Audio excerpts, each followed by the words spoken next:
जय श्री राम दोस्तों।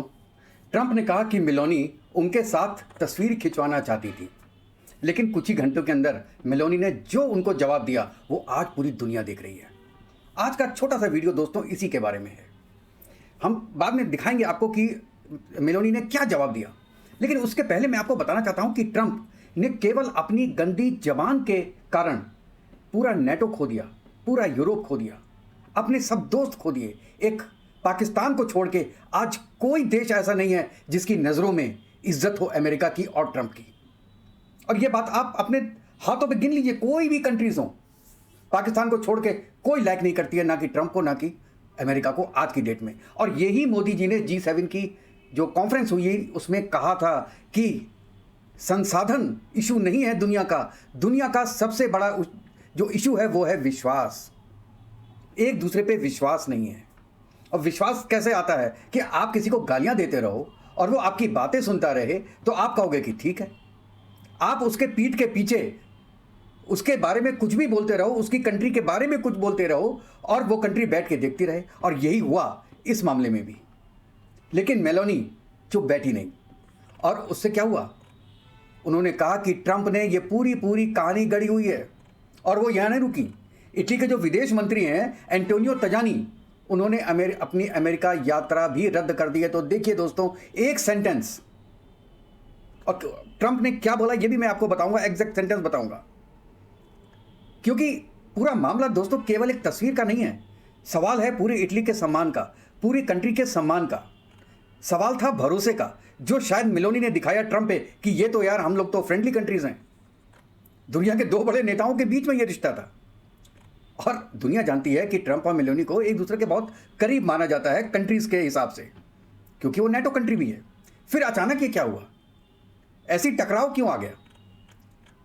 अब देखिए, ट्रंप की तो आदत है, अगर ट्रंप कल को ये बोल दें कि उन्होंने ये नहीं बोला था तो भी कोई उन पर विश्वास करेगा नहीं। और मेलोनी ने सार्वजनिक तौर पे उनको चुनौती दी है। और आज हम इस पूरी घटना को बताएंगे कि तथ्यों के साथ, बयानों के साथ और उन संकेतों के साथ जिस पे दुनिया का ध्यान अभी गया नहीं है दोस्तों। क्योंकि कई बार ऐसा होता है कि कोई तस्वीर से ज़्यादा महत्वपूर्ण उस तस्वीर के पीछे की कहानी होती है। और क्यों ट्रंप ने ऐसा किया, उनकी साइकोलॉजी क्या थी, इसके बारे में बात करेंगे। तो चलिए थोड़ा पहले पृष्ठभूमि देखते हैं। और उसके पहले मैं रिक्वेस्ट करता हूं कि जिसने मेरा चैनल सब्सक्राइब नहीं किया है वो प्लीज़ मेरे चैनल को लाइक कीजिएगा और सब्सक्राइब कीजिएगा।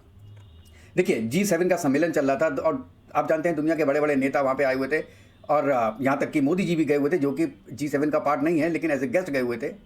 और बड़ी बड़ी डिस्कशंस हो रहे हैं, यूक्रेन युद्ध के बारे में हो रहा है, ईरान युद्ध के बारे में हो रहा है, ट्रेड के बारे में हो रहा है, सुरक्षा के बारे में हो रहा है, कई मुद्दों पर बात हो रही है।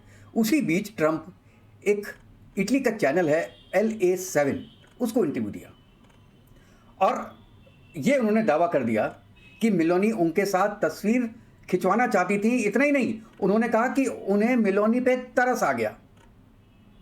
अब यही से भावनाएं जाग गई मेलोनी के यहाँ भी कि उनको तरस आ गया, इसलिए मेलोनी के साथ उन्होंने फोटो खिंचवा दी। देखिए, ये केवल एक टिप्पणी नहीं है, इसे इटली में एक अपनी इंसल्ट के रूप में देखा जा रहा है। और उसके बाद मेलोनी सामने आई, उनका छोटा सा जवाब आप सुनिए। आपको समझ में नहीं आएगा क्योंकि ये इटालियन में है, लेकिन मैं उसका अर्थ आपको बताऊंगा उसके बाद। आप पहले ये छोटा सा वीडियो देखिए। Dunque, certe cose meritano una risposta immediata. Le dichiarazioni di Donald Trump sono dichiarazioni totalmente inventate, sono francamente allibita. Non so perché il presidente degli Stati Uniti si comporti così con i propri alleati, non è del resto la prima volta che accade. Posso solo dire che dispiace che non abbia la stessa determinazione con i nemici dell'Occidente, con i nemici degli Stati Uniti, con leadership con le quali invece si dimostra molto più accondiscendente. Però una cosa se la deve ricordare, io e l'Italia non imploriamo mai. उनका जवाब छोटा था लेकिन बहुत सख्त था। उन्होंने कहा कि मैं हैरान हूं, ये बात पूरी तरीके से मनगढ़ंत है। और फिर उन्होंने एक ऐसी पंक्ति कही जो पूरे इटली में चर्चा का विषय बनी हुई है दोस्तों। उन्होंने कहा कि मैं और इटली कभी भी मिन्नत नहीं करते।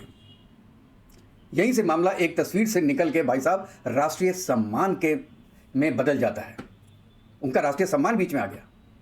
अब पहला बड़ा सवाल, और उसके बाद मेलोनी ने यह भी बोला कि साहब आप थोड़ा वेस्टर्न कंट्रीज की तरफ भी तो देख लीजिए, अगर आपकी हिम्मत है तो उनके बारे में भी कुछ बोल के बताइए ना। आप केवल जो आपके एलाइज हैं उनके बारे में ही बोलते रहते हैं।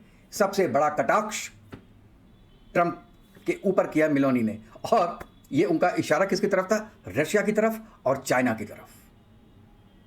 उनके साथ तो आप गुडी गुडी बन के घूमते हो, एक सेंटेंस भी उनके अगेंस्ट में नहीं बोलते हो, और जो आपका एलाइज है, जो आपके साथ में है, उनकी आप हमेशा ऐसी की तैसी करके रखते हो, चाहे वो मैक्रॉन हो, चाहे ये आपका यूके का प्राइम मिनिस्टर हो, चाहे जर्मन चांसलर हो, चाहे जेलेंस्की हो, इवन अब नेतन्याहू है जो G7 में ने बोल दिया कि ये तो खत्म हो जाता है इजराइल अगर मैं नहीं होता। अबे इजराइल 47 का है, तू तो अभी पैदा हुआ। हद करता है। जो भी सामने आए, जिसके बारे में भी आए, कुछ भी बोल दो। और ये बहुत दिन तक तो चला, लेकिन अब आसिम मुनीर के सिवा और पाकिस्तान के सिवा उस पर कोई विश्वास नहीं करता है कि कितने जेट्स गिरे। अगर इतना ही उसको विश्वास था कि जेट गिरे हैं तो मोदी के सामने हिम्मत होती तो मुंह खोलते ना। वहां पे तो मोदी की तारीफ करते रहे, मोदी बहुत अच्छा, मोदी बहुत अच्छा, Modi killer, Modi angel, Modi tough negotiator, Modi ये मोदी वो। क्यों? क्योंकि आपको वोट लेने हैं नवंबर में, इसलिए मोदी की बटरिंग में लगे रहे। जहां तुम्हारा काम निकलता है वहां पे तुम बिक जाते हो। रशिया के सामने बिक गए और यहां पे तुम चाइना के सामने बिक गए। अब G2 करने जा रहे हो। जब चाइना को दबा नहीं पाए तो सोच रहा हो कुछ दिन चाइना को साथ में लेके चलो। आपको पता नहीं है किस दिन चाइना आपको टेक ओवर कर लेगा। इतनी तो अकल होनी चाहिए थी। चलिए अब इसके बाद में बात करते हैं कि आप इसके बारे में देखिए क्या होता है। कई बार ट्रंप, आपको पता है कि अपने विरोधियों को ऐसे ही निशाना ये बनाते रहते हैं। और लेकिन मेलोनी जो है वो विरोधी नेता नहीं है। उन्हें ट्रंप का सबसे करीबी यूरोपीय नेताओं में गिना जाता है। अब एक सवाल यह भी है, मेलोनी ने एकदम से प्रतिक्रिया क्यों दे दी? कारण सीधा है दोस्तों, अगर वो चुप रहती तो विपक्ष उन्हें कमजोर समझता। जो आज इंडिया का विपक्ष कह रहा है कि मोदी जी ने सेलर्स के बारे में बात नहीं की, उनके सामने बैठे रहे, जवाब नहीं दिया, आपको लोगों को दिखाने की कोशिश कर रहे हैं कि मोदी साहब एक जूनियर एक्टर की तरह उनके सामने खड़े रहे ट्रंप के सामने G7 की मीटिंग में। कुछ हद तक मैं ये बात मानता भी हूं, लेकिन आप देखिए इटली और इंडिया में बहुत फर्क है। पॉपुलेशन में आप फर्क देखिए, एरिया में फर्क देखिए। वो नेटो का एलाइज है। $70,000 तो उनकी जो है वो GDP है, तो उससे इंडिया की जो कि केवल $2100 है, आप कंपेयर नहीं कर सकते हो। क्योंकि ट्रंप जानता है कि अगर नुकसान पहुंचाना है तो इट इज इजी कि आप इंडिया को नुकसान पहुंचा दो। क्योंकि आज की डेट में इंडिया कोई ऐसा प्रोडक्ट नहीं बनाता जिसके कारण यूएस का प्रोडक्शन रुकेगा, चक्का जाम होगा। चाइना के पास है रेयर अर्थ मिनरल, और इटली के पास है यूरोपियन यूनियन, उसके पास है नेटो। इंडिया के पास क्या है? आज की डेट में कुछ नहीं है। इसलिए कभी कभी आपको अपनी जनता के कारण थोड़ा सब्र भी करना पड़ता है। इस बार G7 में तो ऐसा कुछ नहीं हुआ, लेकिन हाँ, इसके पहले 2 या 3 बार ट्रंप ने जरूर मोदी जी को बोलने की कोशिश की, लेकिन इंडिया में उनकी तरफ से शांति हुई। और इसीलिए ट्रंप ने भी बोला कि मोदी बहुत संयमित आदमी है। वो समझ गए कि उनको तुम चढ़ा रहे हो, लेकिन वो चढ़ नहीं रहे मोदी जी। और मेलोनी, भाई साहब मेलोनी ने ऐसी की तैसी कर दी भाई साहब। और मेलोनी ने बिल्कुल सीधे और स्पष्ट शब्द चुने। उन्होंने सिर्फ अपना बचाव नहीं किया, उसने पूरी इटली की प्रतिष्ठा का इसको सवाल बना दिया कि भाई साहब आपने केवल मुझको नहीं बोला, आपने पूरी इटली को बोला है। अब जवाब दो। अब क्या हो गया? ये जो पूरा स्टेटमेंट है ट्रंप का, ये मेलोनी वर्सेस ट्रंप नहीं था, अब इटली बनाम यूएस की कहानी बन गई। अच्छा, आपको पता है कि इटली के पास यार मसौदा तो है ना, साला G7 का सदस्य है, नाटो का सदस्य है, और यूरोप की जो है जो बड़ी अर्थव्यवस्थाएं हैं उसमें वो शामिल है, और डिफेंस के मामलों में भी उसकी जो है वो जो भूमिका बोलिए तो वो लगातार बढ़ती जा रही है। यानी रोम ये संदेश देना चाहता था कि वो अमेरिका का जूनियर पार्टनर नहीं है जैसा यूके है और समटाइम्स फ्रांस है। वो जूनियर पार्टनर नहीं है, बराबर का साझेदार है, और ये उसने कहा। अब सवाल ये उठता है कि इस छोटी सी घटना का अमेरिका और इटली के संबंधों पे क्या फर्क पड़ेगा? देखिए, फिलहाल दोनों देशों के जो संबंध हैं या जो हित हैं वो एक दूसरे से बहुत ज़्यादा जुड़े हुए हैं। नेटो में साथ हैं, यूक्रेन के मुद्दे पे दोनों साथ हैं, ईरान के मुद्दे पे दोनों साथ हैं। ठीक है, ईरान, ये आपका इटली ने मना किया कि नहीं हम अपनी फौजें नहीं भेजेंगे, लेकिन वो एज ए प्रिंसिपल ईरान के अगेंस्ट में खड़े थे। ये तो पूरा यूरोप ही खड़ा था अगेंस्ट में ट्रंप के कि भाई लड़ाई तुम लड़ रहे हो, तुमने शुरू की, हमसे पूछा नहीं, और हमसे कह रहे हो सेना भेजने के लिए। तो क्या है कि इस बार G7 में बड़ा फ्रस्ट्रेटेड थे ट्रंप क्योंकि G7 के एक कंट्री छोड़ के बाकी 6 कंट्रीज जो है उन्होंने अपनी सेनाएं भेजने को मना कर दिया था अमेरिका के साथ लड़ने के लिए। अमेरिका की इंसल्ट हो चुकी थी, वो इंसल्ट के बावजूद गए थे वहां पे, तो इनको कुछ ना कुछ तो करना ही था। तो बेचारी मेलोनी को ही बोल दिया। अरे मैं तो कहता हूँ कि ठीक है, मेलोनी ने यार बोल दिया होगा कि चलिए एक फोटोशॉप कराते हैं। लेडी है ना यार, आखिर हैं तो लेडी ना वो। तो अब जैसे ट्रम्प जैसे हमारे मोदी से साथ फोटो खिंचवाते हैं और मेलोडी लिख के उसको पोस्ट करती हैं, मेलोडी चॉकलेट के साथ पोस्ट करती है, इसका मतलब ये थोड़ी ना है कि ऐसा कोई अफेयर चल रहा है मोदी जी और मेलोडी के बीच में। ये तो दो कंट्रीज के रिश्ते हैं, और दो कंट्री का रिश्ते आगे बढ़ाने के लिए अगर फोटो ऑप होते हैं, फोटोशॉप मतलब दो फोटोज होती हैं, तो अच्छा लगता है, दोनों कंट्री को बढ़ावा मिलता है, इसमें कोई बुरी बात नहीं थी। लेकिन उसको ट्रंप ने जिस तरीके से बोला कि उसने आके मुझसे भीख मांगी कि मेरे साथ एक फोटो खिंचवा लो, अब मैं तो तैयार नहीं था फोटो खिंचवाने में। I was not obligated. बताओ, ये सेंटेंस बोल रहा है कि मैं ऑब्लिगेटेड नहीं था, लेकिन फिर भी मैंने कहा चलो फोटो खिंचवा लेते हैं। तो इससे क्या होगा दोस्तों कि अच्छा यही है कि यह विवाद किसी बड़े संकट में ना बदले। बात बहुत छोटी सी है, लेकिन जो दिल में लगती है वो लगती है।